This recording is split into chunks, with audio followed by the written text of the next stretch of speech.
샬롬. 에밀리에게 바치는 장미 한 송이. 첫 번째, 에밀리 그리언스 양이 세상을 떠났을 때 우리 마을 사람들은 모두 장례식에 참석했다. 남자들은 무너져가는 기념비에 대한 일종의 존경심에서 여자들은 정원사이자 요리사인 늙은 하인을 제외하면 지난 10년 동안 누구도 들여다 본 적 없는 그녀의 집 내부를 보고 싶다는 호기심에서였다. 에밀리 양의 저택은 17세기 스타일의 둥근 지붕과 점탑, 발코니로 장식된 정사각형 모양의 거대한 흰색 목조 건물이었다. 저택이 위치한 거리는 한때 마을에서 가장 고급스러운 거리였지만 차량 정비소와 면화에서 씨앗을 분리하는 조면기가 들어서면서 거리의 자랑스러운 명패들은 하나둘씩 사라졌다. 그러는 사이 마차와 주유 펌프들 사이에 오직 에밀리 양의 집만이 고집스럽고 매혹적인 쇠락의 상징으로 남아있었고 점점 더 눈의 가시가 되어갔다. 그리고 이제 에밀리 양은 제퍼슨 전투에서 전사한 연합군과 남군의 유명 무명 병사들과 함께 삼나무가 늘어선 공동묘지에 누워있게 되었다. 에밀리 양은 이 마을의 전통이자 의무였고 짐이기도 했다. 흑인 여성은 아치마 없이는 거리에 나서지 말라는 칙령을 내렸던 시장. 사르토리스 대령이 1894년 그녀에 붙인 사망일에 그녀의 모든 세금을 영구 면제해 준 이래 그 불가해한 전통은 시작되었다. 에밀리 양이 그것을 선뜻 받아들이지 않을까봐 사르토리스 대령은 그녀의 아버지가 시에 돈을 빌려주었고 시는 그에 대한 대가를 이런 식으로 갚고자 한다는 복잡한 이야기를 만들어냈다. 그것은 오직 사르토리스 대령 세대의 남성만이 지어낼 수 있는 이야기였고 에밀리만이 믿을 수 있는 이야기였다. 하지만 그 뒤를 이은 보다 현대적인 사고방식의 시장과 시의원들은 이 제도에 불만을 품었다. 새해 초 그들은 에밀리에게 세금 고지서를 우편으로 보냈지만 2월이 되어도 아무런 답이 없었다. 행정가들은 그녀에게 편한 시간에 보안관 사무실로 전화해달라는 편지를 보냈고 일주일 뒤 시장은 그녀에게 직접 편지를 보내 전화를 걸거나 차를 보내겠다고 제안했다. 돌아온 답장은 희미하게 바랜 잉크로 고풍스러운 종이에 써 내려간 짧은 메모였다. 그녀는 이제 외출하지 않는다고 했고 별다른 말 없이 세금 고지서도 함께 동봉했다. 시의회는 특별회의를 소집했고 그 대표단은 8년인가 10년 전쯤 도자기 그림 수업이 중단된 뒤로 아무도 지나가지 않았던 현관문 앞에서 노크를 하고 기다렸다. 그들은 늙은 흑인의 안내를 받아 어두운 그림자가 드리운 복도로 들어갔고 먼지가 쌓여 쾌쾌한 냄새가 나는 공간을 지나 응접실로 향했다. 응접실은 가죽으로 덮인 무거운 가구들로 꾸며져 있었고 흑인이 창문인 블라인드를 올리자 가죽이 갈라진 모습이 보였다. 그들이 자리에 앉자 허벅지까지 희미한 먼지가 솟아올라 햇살 속에서 티끌처럼 느리게 회전했다. 벽난로 앞 금박이 벗겨진 이젤 위에는 크레파스로 그린 에밀리 양 아버지의 초상화가 걸려 있었다. 검은색 옷을 입은 작고 뚱뚱한 여인이 들어왔다. 에밀리는 허리까지 내려오는 가는 금목걸이를 하고 있었고 변색된 금색 손잡이가 달린 흑단 지팡이에 몸을 의지하고 있었다. 그녀가 들어오자 대표단은 일어섰다. 에밀리의 골격은 작고 가늘었지만 일반적인 체형에서 뚱뚱해 보일 만한 몸은 그녀에게는 비대하게 느껴졌다. 마치 고요한 물에 오래 잠겨 부풀어 오른 것처럼 창백하고 움직이지 않는 듯했다. 그녀의 눈은 얼굴의 지방 윤기 사이에서 길을 잃은 듯 마치 두 개의 작은 석탄 조각이 반죽 덩어리에 눌려 있는 것처럼 보였다. 에밀리는 그들에게 앉으라고 하지 않았다. 문 옆에 조용히 서서 대변인의 말을 더듬으며 멈출 때까지 듣고 있었다. 그때 대표단은 그녀의 금목걸이 끝에서 들려오는 보이지 않는 시계의 똑딱거리는 소리를 들을 수 있었다. 그녀의 목소리는 건조하고 차가웠다. 저는 제퍼슨에게 세금을 내지 않습니다. 사르토리스 대령이 그렇게 설명해 줬어요. 누구든 시 기록을 열람해 보세요. 관련 내용을 확인할 수 있을 겁니다. 하지만 우리는 시 당국입니다. 에밀리 양. 보안관이 서명한 통지서를 받지 않으셨나요? 네. 종이 한 장 받긴 했어요. 아마 그는 자기가 보안관이라고 생각했겠죠. 하지만 전 제퍼슨에는 세금의 의무가 없어요. 장부에는 그런 사실이 없습니다. 우리는 사르토르스 대령을 찾아보세요. 전 제퍼슨에는 세금의 의미가 없습니다. 하지만 에밀리 양. 사르토리스 대령을 찾아보세요. 그 대령은 거의 10년 전에 죽었다.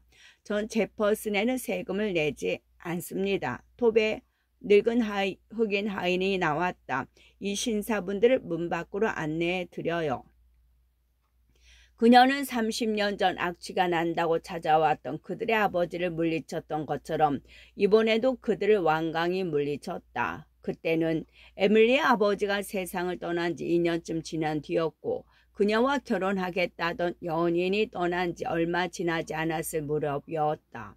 아버지가 죽은 후 에밀리는 거의 외출하지 않았고 사람들 역시 한동안 그녀를 거의 볼 수 없었다. 몇몇 여자들이 용기를 내어 직접 찾아갔지만 만날 수 없었고 젊은 흑인 남자가 시장 바구니를 들고 드나드는 모습만이 그녀가 여전히 살아있다는 유일한 증거였다. 남자건 여자건 부엌일 쯤은 누구나 할 수 있다고 생각하나 봐.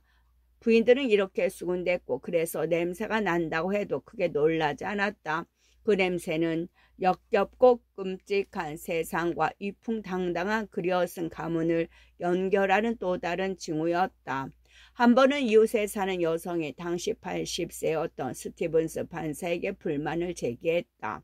집에서 이상한 냄새가 나요. 그렇다 해도 제가 뭘 어쩌란 말입니까, 부인. 그냥 직접 가서 그만두라고 말하세요.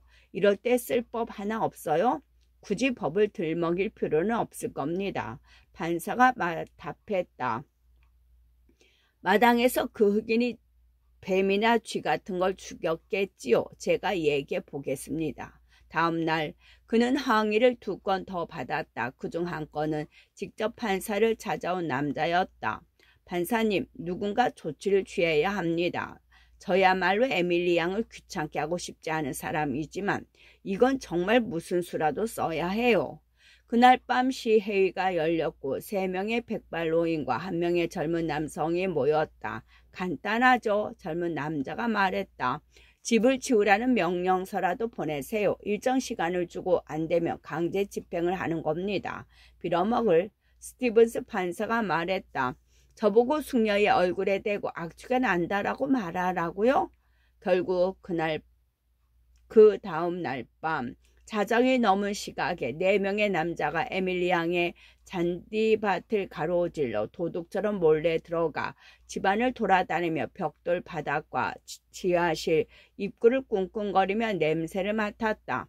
그중 1명은 어깨에 맨 자루에서 손을 꺼내 규칙적으로 파종하듯 석회를 뿌렸다. 그들은 지하실 문을 부수고 그 안에 모든 별채 석회를 골고루 뿌렸다. 잔디밭을 가로질러 돌아 나올 쯤 집안에 불이 켜졌고 에밀리 양은 우상처럼 꼿꼿하게 앉아 불빛을 맞고 있었다. 남자들은 길가에 늘어선 아카시아 나무 그림자 속에서 메뚜기처럼 조용히 숨어들었다. 2, 3주쯤 지나자 냄새는 사라졌다.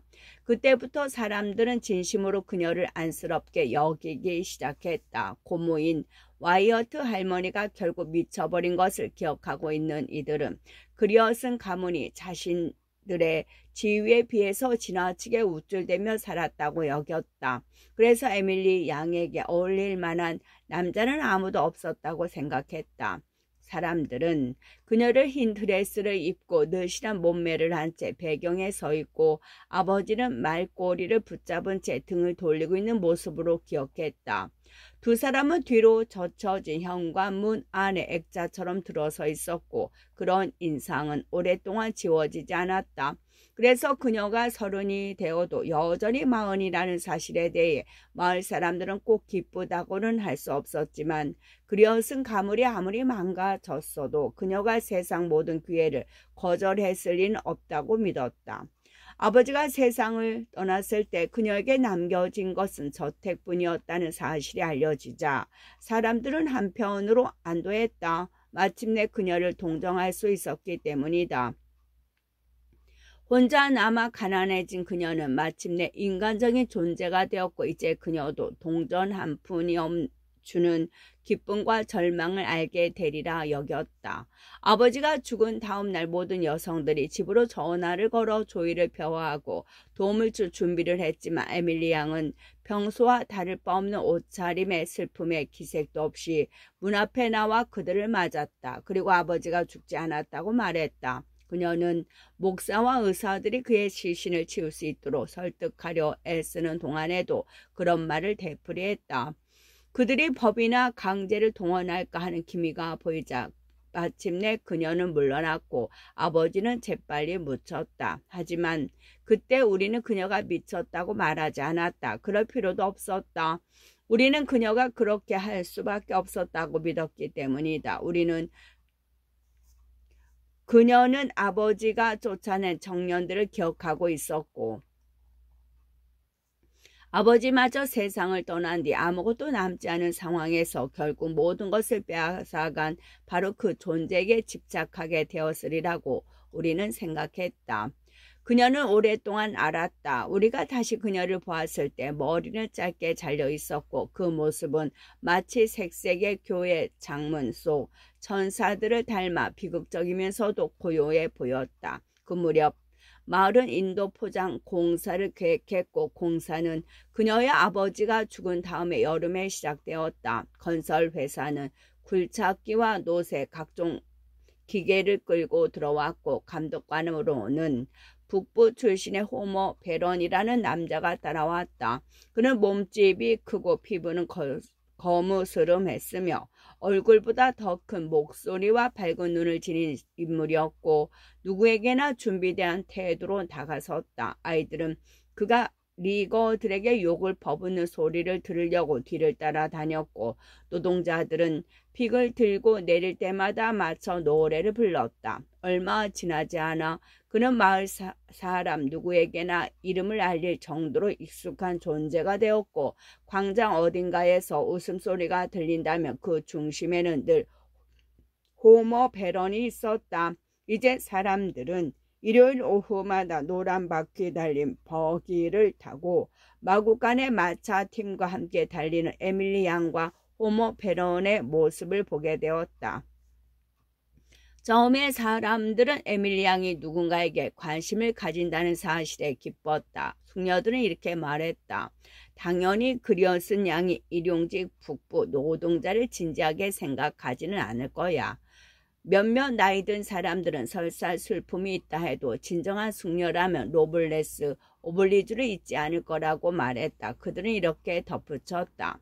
불쌍한 에밀리, 누군가는 그녀를 돌보러 와야 할 텐데. 에밀리에게는 엘리베바의 사촌들이 몇 명 있었지만 그녀의 아버지가 예전 미친 여인으로 불린 와이어트 할머니의 유산 문제로 친척들과 갈라선 뒤로는 연락이 완전히 끊긴 상태였고 장례식에도 오지 않았다. 불쌍한 에밀리. 노인들이 이렇게 말하자 속상임이 따라붙기 시작했다. 정말 그럴까? 물론이지. 달리 뭐가 있겠어.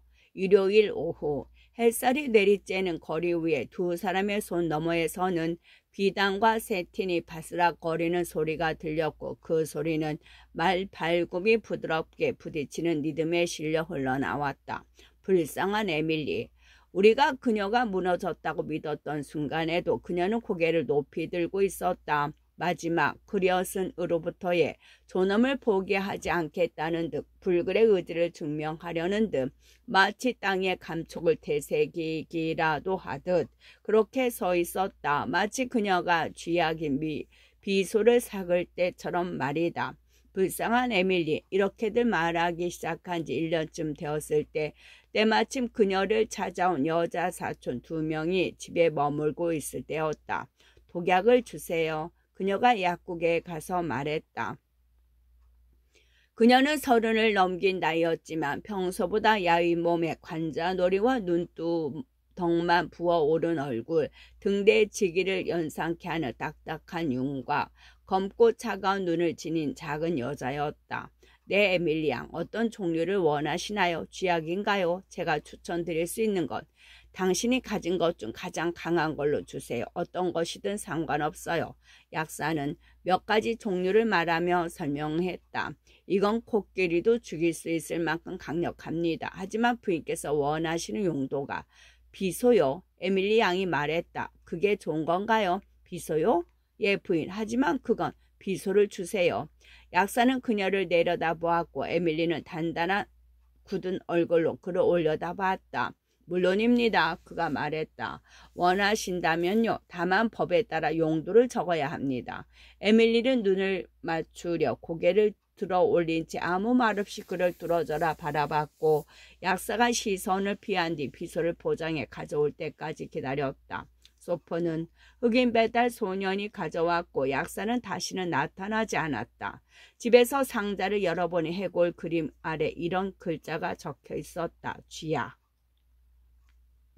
다음날 우리는 모두 그녀는 자살할 거야 라고들 말했다. 그게 오히려 나을 거라고 여겼다. 처음 에밀리 양이 호모 베런과 함께 모습을 드러냈을 때 사람들은 둘이 결혼할 거야 라고들 했었다. 이후 호모가 남자를 좋아하고 엘클스 클럽에서 젊은 남자들과 어울려 술을 마신다는 이야기가 돌자 사람들은 그래도 그녀가 그를 설득할 수 있을 거야 라고 말했다.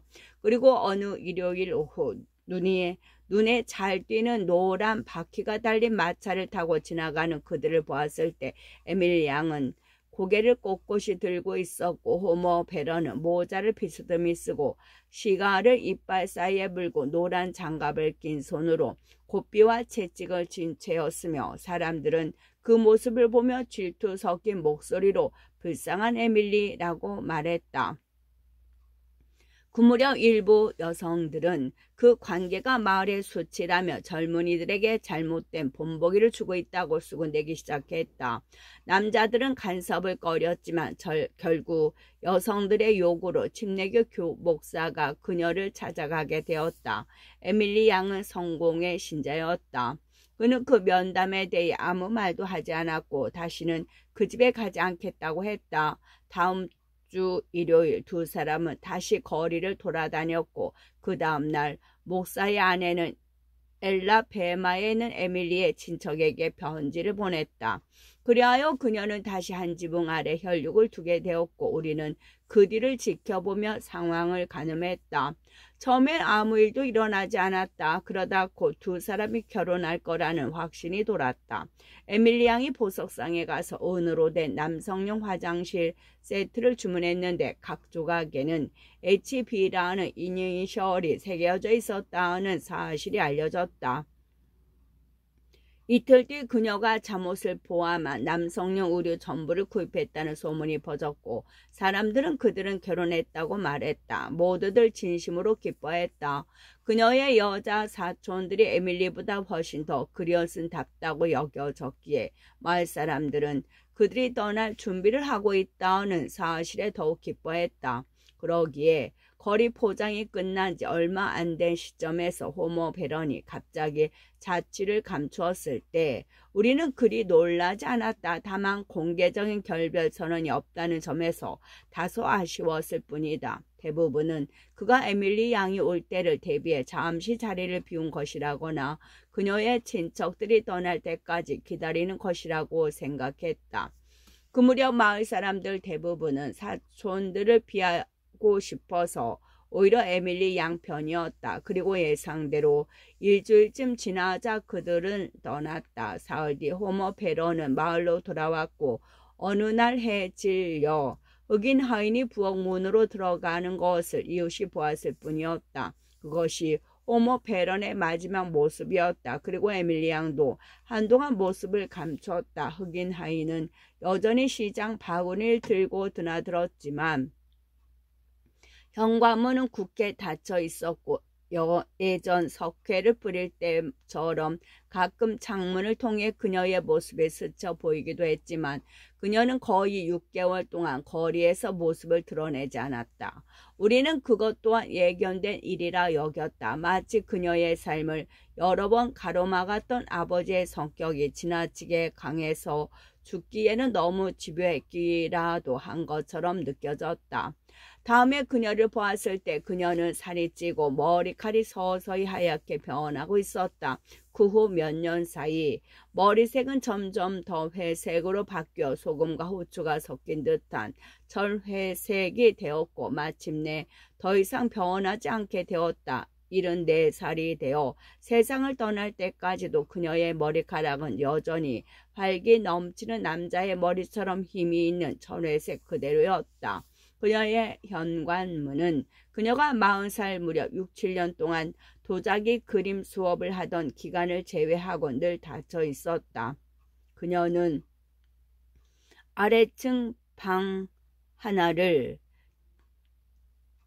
작업실로 꾸며놓고 사르토리스 대령과 같은 시대의 남성들의 딸과 손녀들이 교회 헌금 접시에 25센트짜리 동전을 넣듯 정기적으로 수업료를 보내오는 방식으로 수업을 이어갔다. 그 기간 동안 그녀의 세금은 정상적으로 납부되었다. 그러나 새로운 세대가 마을의 중심이자 정신이 되자 도자기 수업을 듣던 소녀들은 자라서 마을을 떠났고 그녀의 자녀들은 여성 잡지에서 오려낸 색칠 도안과 따뜻한 붓, 페인트 상자를 들고 다시 그녀를 찾지 않았다. 현관문은 마침내 닫힌 채로 영영 굳게 닫혔다. 마을에 무료 우편 배달 제도가 도입되었을 때 에밀리 양은 스스로 금속 번호판을 문 위에 달고 우편함을 설치하라는 요청을 완강히 거부했다. 그녀는 당국의 말에 귀를 기울이지 않았다. 매일 매달 매년 우리는 점점 더 등을 굽힌 흑인이 시장 바구니를 들고 집을 드나드는 모습을 지켜봤다. 매년 12월이면 시청은 세금 고지서를 그녀에게 보냈고 일주일 뒤엔 수치 불명 상태로 고지서가 반송되었다. 가끔 아래층 창문을 통해 그녀의 모습을 볼 수 있었는데 그 모습은 틈새에 조각된 우상의 몸통처럼 정지된 상태였고 우리가 그녀를 바라보는 것인지 그녀가 우리를 바라보는 것인지조차 알 수 없었다. 그렇게 그녀는 오랜 세월 동안 사랑스럽고 피할 수 없고 고요하고 평온하고 비뚤어진 존재로 남았다. 그녀는 그렇게 죽었다. 먼지와 그림자가 가득한 그 집에서 병을 얻었고 그녀를 돌본 사람은 마을을 아끼던 흑인 하인 한 명뿐이었다. 우리 중 누구도 그녀가 아픈 줄 몰랐고 하인에게서 무언가를 들으려는 시도는 오래전에 포기했다. 그는 아무에게도 심지어 그녀에게조차 말을 걸지 않았다. 오랜 침묵으로 인해 그의 목소리는 마치 녹슬고 거칠어진 금속처럼 되어버린 듯했다. 에밀리 양은 아래층 방에 놓인 커튼 달린 무거운 호두나무 침대에서 햇볕이 들지 않아 누렇게 변하고 곰팡이가 핀 벽에 위에 머리를 얹은 채 회색 머리칼을 이고 죽어 있었다.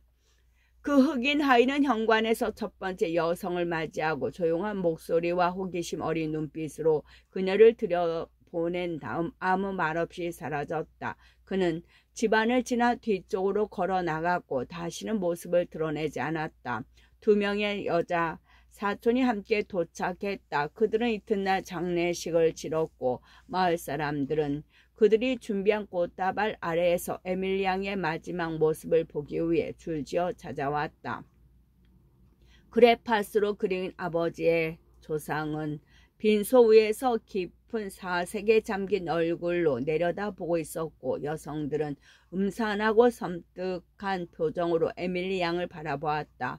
현관과 잔디 밭에는 아주 늙은 남자들이 서 있었는데 그중 일부는 남군 제복을 입고 있었다. 그들은 에밀리 양이 자기들과 동시대 사람이었고 한때 함께 춤을 추고 구애했던 여인이었다고 믿고 있는 듯 보였다. 그들에게 시간은 수학적 진행이 아니라 가장 최근 10년으로 모든 과거가 수렴하는 병목이었고 그 병목 너머의 시간은 겨울이 닿지 않은 드넓은 조원처럼 멀리 떨어져 있었다. 우리는 이미 그 위층에 40년 동안 누구도 들여다 본 적 없는 방 하나가 있다는 사실을 알고 있었고 마침내 그 방의 문을 강제로 열었다. 그들은 에밀리 양이 조용히 묻히기를 기다렸다가 문을 열었다. 문이 열리는 순간 방 안에는 무언의 폭력이 스며든 듯 공기 중에 먼지가 휘날렸다. 색이 바랜 장미색 커튼, 장밋빛 조명, 화장대, 섬세한 크리스털 장식들, 변색된 은색으로 덮인 남성용 세면도구, 모노그램에 거의 보이지 않을 정도로 빛이 바랜 은식기들이 신부를 위해 꾸며진 방처럼 놓여 있었다. 그러나 그 방 전체에는 마치 무덤처럼 얕고 매운 냄새가 배어 있었다. 방 한편에는 갑벗은 듯한 옷깃과 넥타이가 놓여 있었고 그것을 들어 올리자 먼지 속에 희미한 초승달 자국이 남았다. 의자 위에는 양복 한 벌이 조심스럽게 개겨 있었고 그 아래엔 두 짝의 신발과 버려진 양말이 가지런히 놓여 있었다. 그 남자는 침대에 누워 있었다. 우리는 잠시 말을 잃고 그의 마르고 깊은 미소를 내려다보며 그 자리에 서 있었다. 한때는 누군가를 끌어안으려 했던 자세였지만 이제는 사랑보다 오래 지속되는 사랑의 찡그림조차도 지워버린 긴 잠 속에 들어가 있었다. 그의 육신은 잠옷 아래 썩어 침대와 분리되지 않았고 그 곁에는 베개 위에 균일한 얼룩과 먼지의 입자가 고요히 내려앉아 있었다. 그리고 우리는 두 번째 베개에 움푹 파인 자국을 발견했다. 우리 중 한 사람이 몸을 앞으로 기울여 그 위에 무언가를 조심스레 들어 올렸고 그 순간 그의 콧등 가까이에 건조하고 따끔거리는 긴 흰 회색 머리카락 하나가 놓여 있었다.